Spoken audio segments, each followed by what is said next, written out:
My name is Thomas Poon, and I'm the Executive Vice President and Provost. And what that means is that I have responsibility for academic affairs, student affairs, and enrollment management. So I've taught at 7 different colleges and universities across the country, from Maine to California.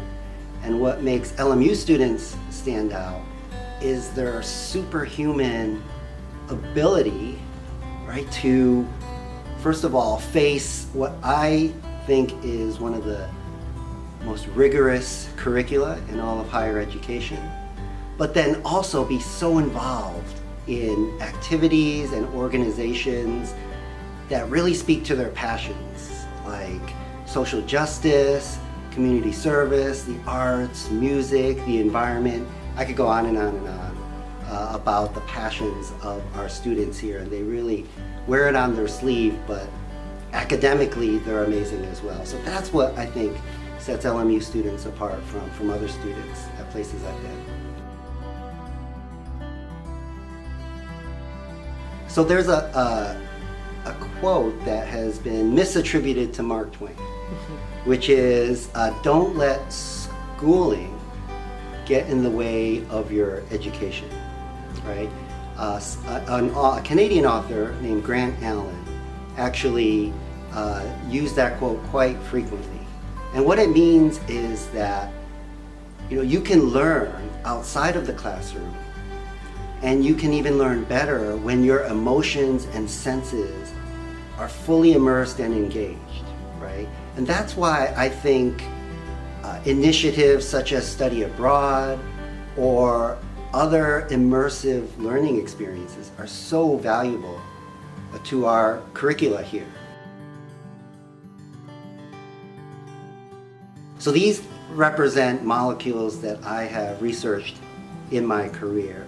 So for example, one of these is called cyclooctene, and I used it to discover a really unstable structure and observe it for the first time.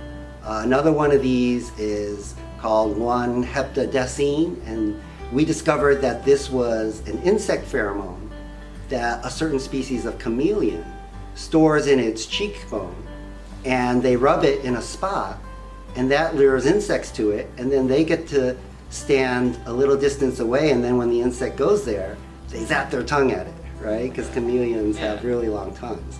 So those are just some examples of the scientific research that I've been involved in.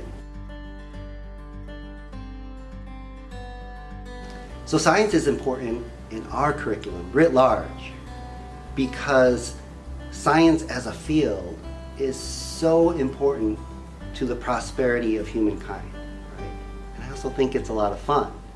And the ancient Greeks, when they came up with their 7 pillars of wisdom, 3 of those pillars were STEM disciplines: mathematics, geometry, and astronomy.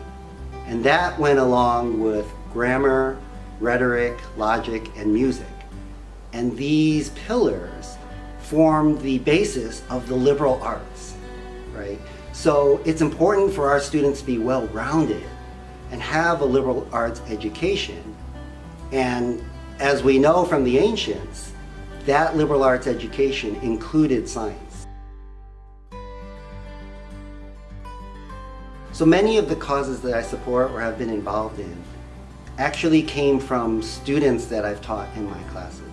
So for example, I once had a visually impaired student in my chemistry class who was told, you shouldn't enroll in this class because you won't be able to do it. And she came to me and said, I don't think I can take your class, but I'm really interested. And I said, well, what makes you think you can't take the class? And so we went into it, and then I said, well, let's do some research on what resources are out there, such as audiobooks for students with visual impairments. We actually invented ways to teach chemistry to the visually impaired, and that student and I published a paper on that, right?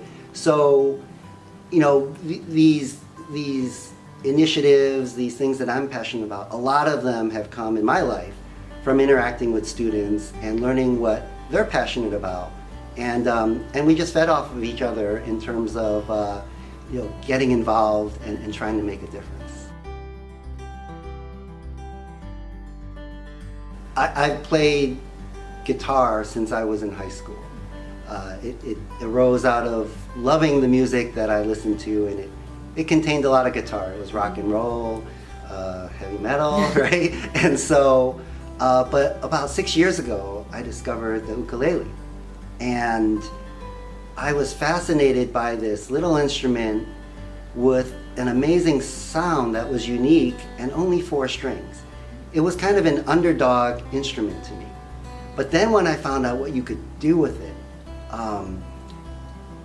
I was hooked, right? Because it is such an underdog instrument, but you can play so many different genres with it. Most people expect, Hawaiian music to come out of it, and that's a great genre, of course. But there's so much more. You can play the blues,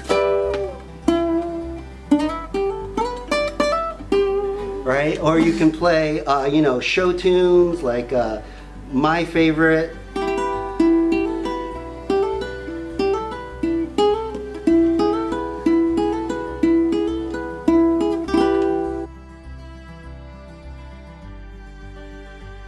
So yes, I am a first-generation student, and that comes with various challenges, right? You don't have the prior experience of a relative to guide you along the college process, which is so very important. But at LMU, we embrace first-generation students, and we have programming for first-generation students, such as our First to Go program.